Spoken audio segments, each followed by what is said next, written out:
بسم اللہ الرحمن الرحیم۔ السلام علیکم، میرا نام موید جعفری ہے، آپ کو اپنے بلاگ میں خوش آمدید کہتے ہیں۔ چینل کو سبسکرائب کیجئے، ویڈیو کو لائک اور شیئر کریں اگر آپ کو پسند آئے۔ آج سپریم کورٹ آف پاکستان میں جو ہوا اس کے اندر اور اس کے باہر، اور پاکستان کے صوبہ پنجاب کی سڑکوں پہ اور پاکستان کے دارالخلافہ میں جو سب کچھ چل رہا ہے، اس کو دیکھ کر انتہائی مایوسی اور انتہائی گھٹن محسوس ہوتی ہے، کیونکہ کوئی بھی ذی شعور شخص جو اس وقت پاکستان کے حالات اور واقعات کو دیکھ رہا ہے اور حکومت پاکستان جو کرنا چاہ رہی ہے اور کرنے جا رہی ہے، اس کو دیکھتے ہوئے اور وہ جو کچھ جس طریقے سے کرتے ہوئی دکھائی دے رہی ہے اور پاکستان کے ادارے جس طرح سے اس کی مدد کر رہے ہیں وہ سب کچھ کرنے میں، اور جس طرح سے آپ، میں اور وہ تمام لوگ جو یہ جانتے بوجھتے ہوئے کہ یہ ہمارے لیے، آپ کے لیے، پاکستان کے لیے، پاکستان کے آئین کے لیے، پاکستان کے مستقبل کے لیے، پاکستان میں آئین اور قانون کی بالادستی کے لیے یہ زہر قاتل ہے، یہ سب کچھ جانتے ہوئے بھی کچھ نہیں کر پا رہے۔ یہ جو بے بسی اور یہ جو گھٹن کا سما ہے، یہ مجھے اندر ہی اندر سے ایک، آپ کہہ لیں کہ جس طرح گھن کی طرح کھائے جا رہا ہے، مگر ان لوگوں کو جو یہ سب کچھ کر رہے ہیں ان کو کچھ محسوس نہیں ہوتا۔ اور ان لوگوں میں ہمارے ماشاءاللہ سے جو چیف جسٹس ہے وہ بھی مجھے گمان ہوتا ہے کہ شاید شامل ہیں، جو کہ اپنی ذات میں اس قدر ڈوبے ہوئے ہیں اور اپنی انا کے نشے میں اس قدر گم ہیں کہ وہ یہ بات بھی سمجھ نہیں سکتے کہ 5 سیکنڈ پہلے جو بات انہوں نے کہی تھی وہ اسی کی نفی کر رہے ہیں۔ چیف جسٹس کی کرسی پر بیٹھ کر آج جو انہوں نے سب کچھ کہا اور جو سب کچھ ان سے کہا گیا، وہ سب نہ صرف اس عدالت کے لیے، نہ صرف اس چیف جسٹس کے لیے باعث شرمندگی اور پریشانی ہے اگر سوچا جائے تو ان کو بھی، بلکہ اس ملک کے لیے ایک شرمندگی کا مقام ہے کہ اب حالات یہاں تک آ گئے ہیں کہ وکلاء آ کر، مستفین کاظمی صاحب جو ہیں وہ آ کر روسٹرم پہ کھڑے ہو کے چیف جسٹس کو یہ کہہ کر گئے کہ آپ یہ فیصلہ کر کے دکھائیں، اب ہم بھی دیکھتے ہیں کہ یہ فیصلہ 63A کا کیسے کرتے ہیں آپ۔ تو بات اب یہاں تک آ گئی ہے کہ اسی چیف جسٹس کے اسی عدالت کے باہر پتلے جلائے گئے، وکلاء نے احتجاج کیا، چیف جسٹس کے باعث، چیف جسٹس کے یک طرفہ موقف، چیف جسٹس کے یک طرفہ کامنٹس، ان ساری چیزوں کے اوپر آج جب شروع ہوئی تو جو بیرسٹر علی ظفر ہیں انہوں نے بات شروع کرتے ہوئے یہ کہا کہ جی میں سب سے پہلے تو آپ کے ساتھ بات کرنا چاہتا ہوں۔ انہوں نے 2 چیزوں پر بات کی، بینچ کی تشکیل کے اوپر۔ انہوں نے کہا کہ یہ بینچ جو ہے وہ غیر آئینی ہے، ویسے تو جو مستفین کاظمی صاحب ہیں ان کے میتھڈز کے ساتھ میں اگری نہیں کرتا یا کرتا ہوں، وہ ایک الگ بات ہے، مگر جو عوامل ہیں جنہوں نے بات کو یہاں تک پہنچایا ہے، لوگ دنیا کے اندر دیکھیں، بات سمجھنے کی کوشش کریں کہ ایک حد تک آپ لوگوں کو، ایک وقت کی حد تک اور ایک دوسری حد تک آپ لوگوں کو دبا سکتے ہیں، سپریس کر سکتے ہیں، مگر یہ جو سپرنگ ایفیکٹ ہوتا ہے یہ بڑا ڈینجرس ہوتا ہے اور اس سے بچنا چاہیے، یہ کسی کے ہاتھ میں نہیں ہوتا۔ اسی لیے بار بار میں بھی اور بھی لوگ جو ہیں وہ یہی بات کہتے جا رہے ہیں کہ حالات کو اور لوگوں کو اتنا دیوار کے ساتھ نہ لگائیں کہ وہ وہاں سے باؤنس بیک کریں اور وہ ان ہتھ کنڈوں کا استعمال کریں جو کہ ان کو نہیں کرنے چاہیے، مگر آؤٹ آف فرسٹریشن جب when you hammer someone to that extent تو پھر وہ اس باولے پن میں، اس فرسٹریشن میں، اس ڈیسپریشن میں پھر کچھ بھی کرتا ہے اور پھر آپ اس کے اوپر الزام لگاتے ہیں کہ یہ انتہا پسند ہے، حالانکہ آپ نے اس کو اس انتہا تک پہنچایا جہاں پر اس کو اپنی اس قدر بے بسی اور گھٹن محسوس ہوئی کہ وہ سب کچھ کرنے پر مجبور ہوا۔ اور یہی وجہ ہے کہ مستفین کاظمی نے آج آ کر جو روسٹرم پر قاضی فائز عیسیٰ کے ساتھ کیا، اور قاضی فائز عیسیٰ کے پاس کوئی جواب نہیں تھا، ظاہری بات ہے، انہوں نے کہا کہ بھائی، اور علی ظفر صاحب کو کہا کہ یہ کیا کہہ رہے ہیں، مستفین صاحب نے آ کے کہا کہ آپ نے جو بینچ بنایا ہے یہ غیر قانونی ہے، اس کے فلانے ججز غیر قانونی ہیں، یہ بینچ یہ کیس نہیں سن سکتا، آپ اور آپ کے سمیت یہ سب کے سب ججز غیر قانونی طور پر یہاں پر بیٹھے ہوئے ہیں اور ہم دیکھتے ہیں کہ آپ یہ فیصلہ کیسے کریں گے۔ یہ ساری بات انہوں نے کھڑے ہو کر چیزوں سے کہا کہ ہم آپ کو باہر نکال دیں گے، وہ پھر بھی باز نہیں آئے، جا کر بیٹھے اور پھر اٹھ کے آ گئے اور پھر آ کر کہا کہ جی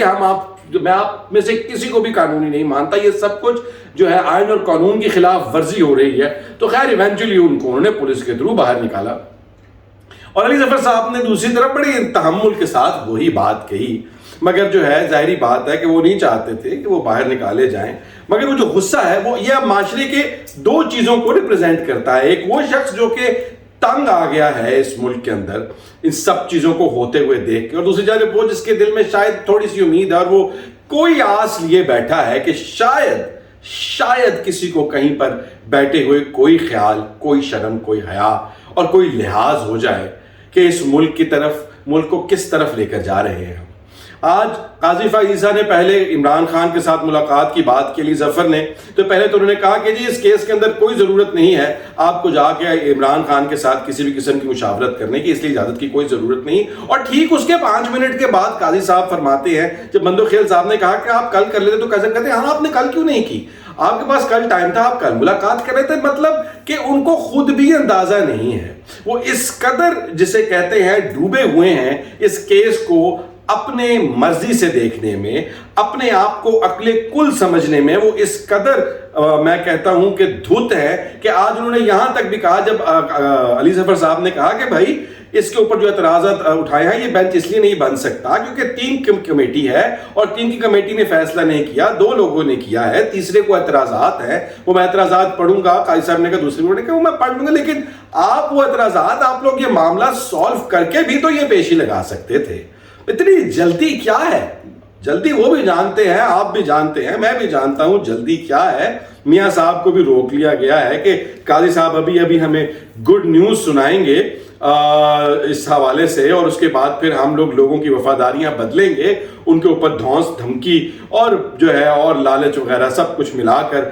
ڈالیں گے، اور اس کے بعد ان سے ووٹ کروائیں گے اپنی آئینی ترامیم کے حق میں، اور قاضی صاحب بھی اس کے بینیفیشری بنیں گے۔ یہ ساری وجوہات ہیں اس جلدی کی، مگر انہوں نے کہا کہ جی جلدی کیا ہے؟ تو قاضی صاحب نے کہا نہیں ابھی 2 سال لیٹ ہو گئے، حالانکہ اس سے پہلے یہ آرگومنٹ ہو چکا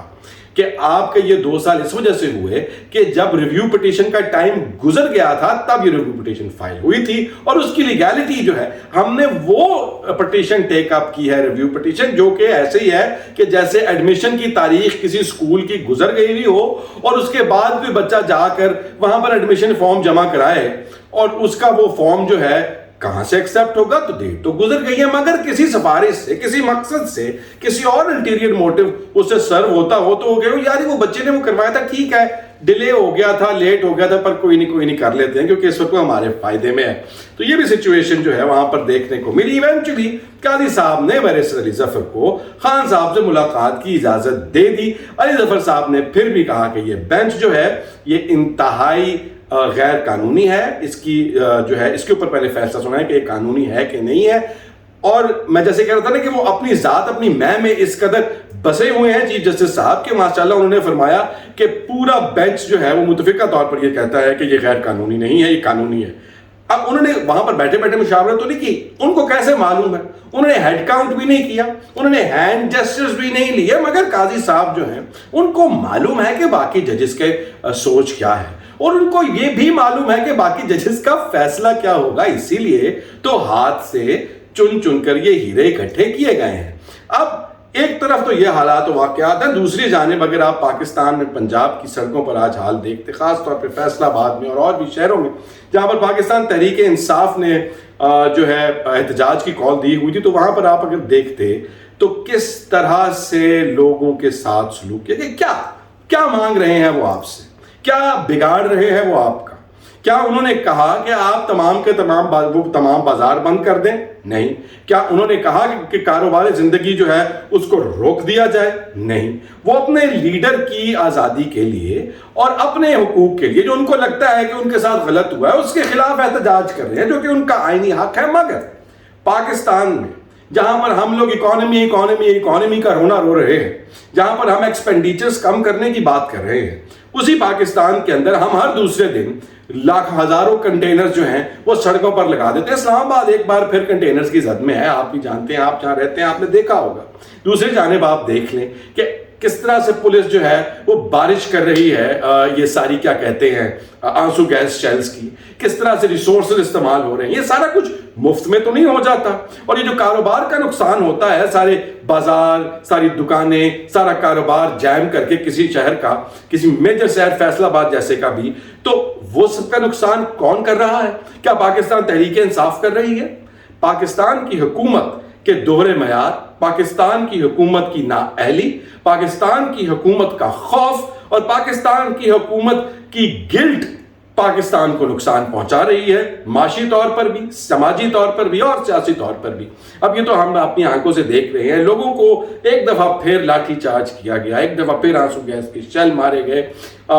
سیاستدانوں کو اریسٹ کیا گیا، پنجاب اسمبلی کے جو اسپیکر ہیں ان کو بھی اریسٹ کیا گیا، اور بھی بہت سارے جو ہے لوگوں کو جو ہے زد و کوب کیا گیا۔ حالانکہ اور سب کے باوجود لوگ نہیں رک رہے تھے۔ میں کہتا ہوں یہ لوگ نہیں تھے، اتنے لوگ ہونے چاہیے، اتنے اگر لوگ نہیں تھے تو آپ کو پورے کے پورے شہر بند کرنے کی ضرورت کیوں پیش آئی؟ اگر وہ ہینڈ فل آف پیپل ہیں تو آپ کو ہزاروں پولیس والے ان راستوں پر کھڑے کرنے کی ضرورت کیوں پیش آئی؟ اگر وہ درجنوں لوگ ہیں تو آپ کو ان پر آنسو گیس چلانے کی ضرورت کیوں پیش آئی؟ ان کی باتوں کے تضاد جو ہے وہ نہ ختم ہونے والا سلسلہ ہے۔ اور جب آپ یہ سب کچھ دیکھتے ہیں تو میں سلام کرتا ہوں ان لوگوں کو جو اس گھٹن، اس بے بسی کے ماحول کے اندر بھی کچھ امید لے کر اپنے جذبے سے پاکستان کی سڑکوں پر نکلتے ہیں۔ ورنہ ہم لوگ جو ہے وہ جس سچویشن میں ہے، جہاں پر آپ کو آئینی ترامیم بھی ہوتی ہوئی نظر آ رہی ہیں، جہاں پر آپ کو لوگوں کا لوٹا بنتا ہوا بھی ایک انیویٹیبل نظر آ رہا ہے، مولانا کی ضرورت شاید ان کو نہیں رہے گی، تو وقت بتائے گا کہ کیا بنے گی چیزیں۔ کسی کی ماں بیٹی اٹھائی جاتی ہے، کسی کی بہن بھائی کو اٹھایا جاتا ہے، کسی کو دھمکیاں دی جاتی ہیں، کسی کو ماضی کی جو چیزیں ہیں وہ دکھا کر بلیک میل کیا جاتا ہے۔ یہ سب کچھ ہوگا اور اس کے نتیجے میں جو آئین بنے گا اتنا ٹینٹڈ، اتنا مسخ شدہ، اتنا غلیظ ترمیم جو ہے اس کی کیا وقت اور کیا اوقات ہوگی اس دنیا کے اندر اور اس ملک کے لوگوں کی نظر میں جن کا یہ آئین ہے۔ یہ بات سوچنے کی ضرورت ہے پاکستان کی حکومت کو، مگر ان کی آنکھوں پر پٹی بندھی ہے اور ان کے کانوں میں روئی ہے، کیونکہ ان کو اس وقت صرف اور صرف اپنی حکومت بچانی ہے، کیونکہ پاکستان مسلم لیگ نون یہ جان کر سمجھ بوجھ کر اس حکومت کو انہوں نے جو ہے لیا تھا ڈیل کر کے، کیونکہ ان کو معلوم پڑ گیا تھا کہ پاکستان مسلم لیگ نون کی مقبولیت ختم ہو چکی ہے اور ان کے پاس ایک ہی راستہ ہے کہ وہ کسی بھی طرح حکومت میں آئیں اور کوئی جلوہ اور کوئی معجزہ دکھا کر لوگوں کو یہ کنونس کریں کہ وہ لوگوں کے مسیحا ہیں۔ اور اسی چیز کی آخری ان کے پاس جو تھی وہ ایک لائف لائن تھی، اس کے استعمال کے لیے ان کو حکومت میں رہنا بہت ضروری ہے، جس کے لیے وہ کچھ بھی کرنے کو تیار ہیں اور کر رہے ہیں۔ آپ کے ساتھ ملتے ہیں کل انشاءاللہ تعالی۔ ٹیک کیئر، اللہ حافظ۔